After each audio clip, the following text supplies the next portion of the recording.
more pain is coming for crypto. Okay, and I don't say that in any way meaning, you know, fear, uncertainty, and doubt.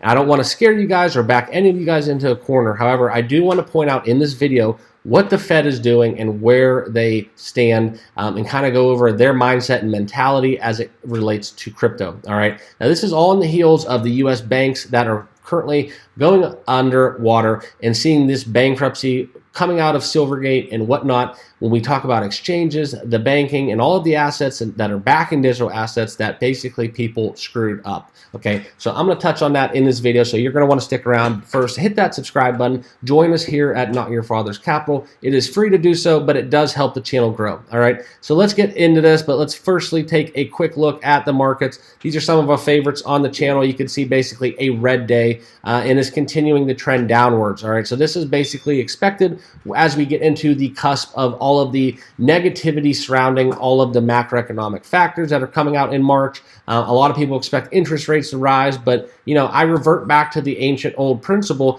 Isn't this what crypto is for? Now, I would like to see some of the institutional players get out of the game so we can actually get back to what crypto was built for. All right, but that is neither here nor there. So I want to talk to you guys about what is going on with the Fed and why they want tougher, why they want tougher rules, and how that is going to impact us as investors. Okay, so when we talk about this, this has triggered a lot of volatility in the global crypto market due to the recent collapse. Okay, so basically the intervention from the U.S. financial regulators have helped the markets recover. However, investors are still confused. All right, so excuse me. So as the Federal Reserve continues to navigate interest rates and other macro factors at hand, they're going to be looking for ways to get back and basically to recoup some of these losses and punish people that are at the the forefront of this battle on crypto. All right, now basically the mid-sized banks, not necessarily the tier 1 banks, are the ones that are going to be affected by this. Okay,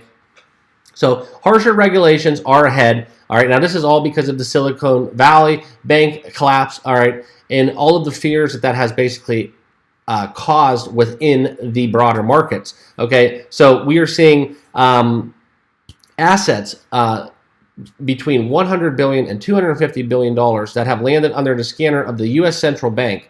All right, now they're reviewing the liquidity as well as the capital requirements imposed on these banks. All right, so this all really could have been avoided if there were positions in place to basically initiate a checks and balance system within these banks. And now this also could have been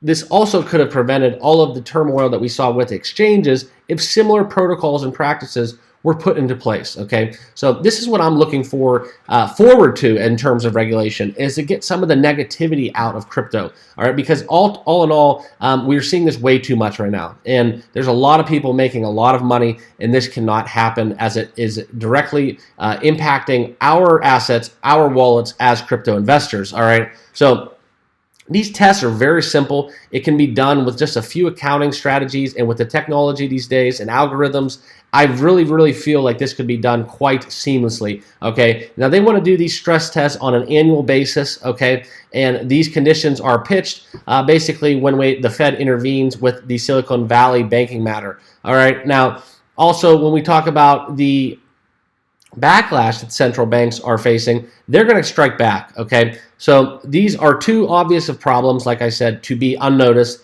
Change is needed, and we are going to see a lot of regulation impacting the banking system as it relates to crypto in the future. Okay, and this is what we are seeing across the market. All right, and we have seen, you know, the likes of Bitcoin drop below 20K. All right, so that is basically dropping the total overall market capitalization under $1 trillion, down below that psychological barrier that we have since breached, and we've regressed under that level. Okay, so we need to get more certainty. We need to resolve this fear that the banking collapses, the exchange collapses, and all of the bad players in crypto. There's no place for them right now because, quite frankly, the markets and the investors as a whole cannot stomach it any longer. So that's what I got for you guys. I just wanted to share with you what was going on as well as where the Fed is headed with their mindset. So I hope you guys all enjoy this video. Hit that subscribe button if you did, and leave your comments down below if you feel free to do so. So thanks again for watching, and we will see you all in the next one.